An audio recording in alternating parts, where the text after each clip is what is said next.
Good morning. I bet you woke up this morning happy as could be, because what a gorgeous way to begin the week. And the week happens to be Earth Week, at least at the Tennessee Aquarium. That's what Tom Benson tells me. He's here to kick off the show along with his good friend Bill Hughes. I've never said these words on TV before, but Bill is the Herpetology Collection Coordinator at the Tennessee Aquarium, which means you are a specialist in what? Reptiles and amphibians. Which is why you are holding two precious little turtles in your hands. Yes.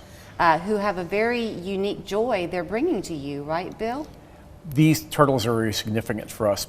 This is a species we've worked with for several years. We hatched a couple last year for the first time ever, and this year we actually managed to hatch 7. We had a clutch of 7 eggs and 7 hatched, and that's actually a really big clutch for this species as far as we know. Tom absolutely loves to come on here and brag about all the different parts of the aquarium, because it is so much more, Tom, than just going to see the penguins. I mean, there's true science happening at the aquarium and conservation happening. So what's cool is we've got the Tennessee Aquarium Conservation Institute, where our scientists are restoring populations of endangered lake sturgeon here in Tennessee, along with monitoring and restoring populations of laurel dace, southern Appalachian brook trout. But we also have experts like Bill Hughes who are doing work with critically endangered species from around the world. And in the Turtles of the World Gallery, you see the baby turtle nursery, where some of the hatchlings that Bill has helped bring into the world are on display, along with some of the turtles that we have with some of our partners, other zoos and aquariums. It's a collective effort to make sure that these animals don't go extinct. They may be going extinct in the wild, but these ARC populations are ensuring that they don't go extinct in our lifetime. So this is an example to just illustrate for people the work that's happening on a regular basis at the aquarium and other zoos around the world, right? Absolutely. And you know, these two that Bill is holding in his hands right here represent hope for that species. You know, every turtle that's added to that species overall population is one step away from going extinct, because they are continuing to disappear in the wild. So can I ask a question? Because you won't offend me if the answer's no. Okay. But would it be okay if I held one? Sure. Really? We can do that. Okay. They are going to want to crawl. That's okay. So you just had to kind of make sure you hold on. Okay. So what is he? What kind of turtle is he? These are American forest turtles. Say it again? American forest turtles. American forest. Forest, yes. Okay. So where are they native? They are native to Burma and Bangladesh. Okay. They're critically endangered. Their population in the wild is pretty small. The areas they occur in are heavily forested areas, which means their habitat's prime targets for logging and I can't speak. So as their lands are being sort of industrialized and modernized, they're losing their homeland. So what is their lifespan? We think about turtles living a long time. So for this species, we really don't know. They've not been in human care that long. We have some that came in as adults in the mid-90s that are still alive. So probably at least 40 to 50, but it's a guess. Do they tend to get large, or do they stay relatively small? They get about 12 to 13 inches in diameter. Okay. So the first thing I noticed, because I think all of us have experienced the box turtle crossing the street on a summer's day, and we pick it up and put it on the other side of the road. But very seldom do you really hold the bottom of it like I'm doing now.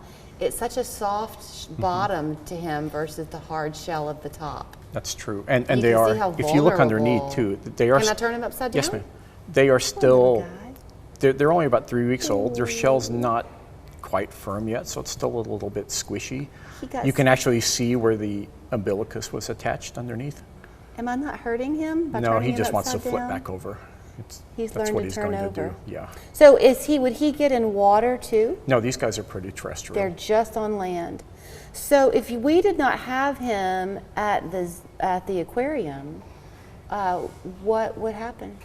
They would just eventually become extinct completely. And how many places like the aquarium around the world are doing the same thing you're doing, Bill? With this species in the U.S., I think there are 7 facilities working with the species, 7 or 8. So did y'all have to get approved to work with them? No. Okay. There's actually a stud book for this species, and I manage that. So we've gotten these animals over the years from other institutions that don't want to work with them anymore, and now they're breeding for us.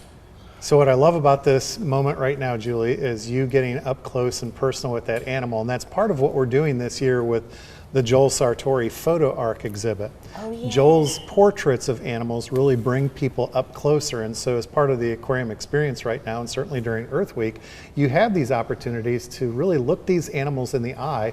And Joel's mission was to shoot those animals on a white or black background to level the playing field so people see an endangered turtle like the one you're holding in your hand with the same amount of respect as you do for an elephant or a rhino, that all animals are deserving of our protection and to be good stewards. So you can support the aquarium's work by supporting the aquarium through your membership or through contributions to help people like Bill do their work, or the Conservation Institute here locally. But there's a lot of things that folks can do locally. So one of the things that we'll be doing during Earth Week is members will be able to go to the member services entrance, and we've got a whole bunch of pollinator seeds, and pollinators are very important too, and people are gardening right now, so they can get the free seeds. We'll have these for the general public on Saturday and Sunday, and our educators will be doing special programs both on the plaza and also in that overlook of the Tennessee River at the top of the big escalator in the River Journey building.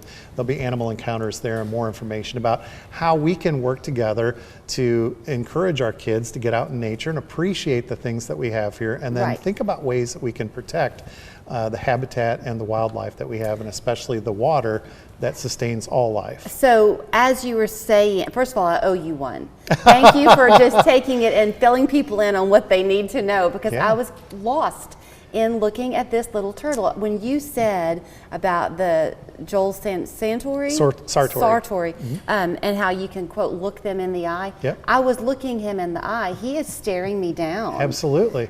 So that when you do have on the summer's day, your kids are outside playing kickball or whatever, hide and go seek, and they find something, let them study it. Absolutely. And you know, it's fascinating. The iNaturalist app is a great way to get kids involved with nature, because you can take pictures of it and it'll tell you what the species is. It'll tell you the conservation status. And at the aquarium, we have the ability to let people see below the surface of the water and see these fantastic, colorful fishes that live right here in the Southeast. The Southeast is a hotbed of biodiversity. Because we have so many species, we also have a lot of threatened and endangered species. So there's a lot to protect, and it's really kind of all of our moral obligation to take care of the natural world and do what we can to make sure that these wonderful animals that live all around us and share our planet are here for generations to come. Okay, Bill, a couple of questions for you. I don't have my reading glasses on, so I can't see him up close as I wish I could. His nose looks like there's a little bit of a point to it. Is that to help him burrow? No. So if you look at the very tip of his nose, I think this is what you're looking at, there's a tiny white object on his beak. That's his egg tooth, which is what he uses, what they use to make a dent in the egg so they can climb out of it, and that will go away after a bit. That's how he came into the world. Yes. Does that eventually fall off? Yeah, at some point it's just not there anymore. Like a belly button. No, we're trying to bite. Yeah. You think he's had enough of me. Okay, would they tend to, on the forest floor, would they tend to burrow deep? Do they tend to just get under a few leaves? I think they just tend to get under stuff just to get out of sight. Okay. The way his shell changes, so like the sides of it are relatively smooth, but the back of it is real scalloped. Does that stay that way? Yeah, these guys look pretty much like the adults do. The color is a little bit different. They get a little darker with age, but this is pretty much a miniature replica of one of the adults. So no one here, unless something catastrophic happens at the aquarium, is going to run across one of these little guys crossing the road, but you will probably find our domestic turtles. Absolutely. Remind us the right thing is to not put them back, but to take them in the direction they were going, correct? Yeah, first of all, think safety. If it's safe for you to pull over and help those animals you across and I are the thinking road, of Jed Mescon, right? Absolutely move them in the direction they're headed, because they are headed in a very specific location. And what I've learned from our herpetologists like Bill and others is that box turtles have a relatively small range, and they move throughout that range throughout the year to find various resources. They know when certain berries are coming out or when water is available, and so they can move to those specific places.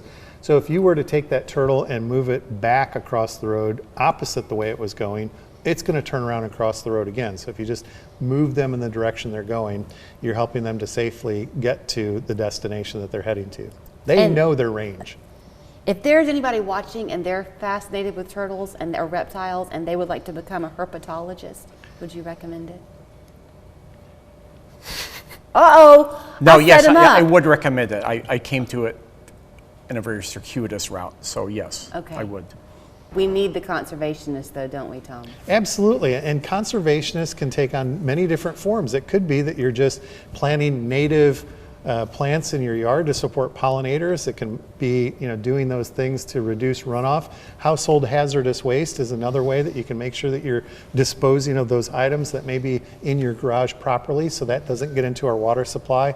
And there's a lot of different levels to it, and we can all participate in making the world a better place. And it's the small collective actions that, if we all take them together, make a big difference for water and wildlife. Well, you were very generous, Bill, to let me hold your baby. I appreciate You're it. very welcome. It was a real treat. So you go, take some time to go to the Tennessee Aquarium. Tom, I only have like 30 seconds left. Are y'all doing anything special on Earth Day proper? Yeah, so our educators will be doing programs both out on the Aquarium Plaza and up in the overlook there, overlooking the Tennessee River in the River Journey building right there at the top of the escalator. And certainly the pollinator seeds, I think, will be very popular for our members throughout the week, but for our guests, we'll be handing these out while supplies last. Okay. Tennessee Department of Transportation gave us a nice supply, so hopefully we can get a lot of these into yards, and those will come back year after year and continue to spread and help pollinators. Nature's pretty cool. Absolutely. Thank you both. Thank you.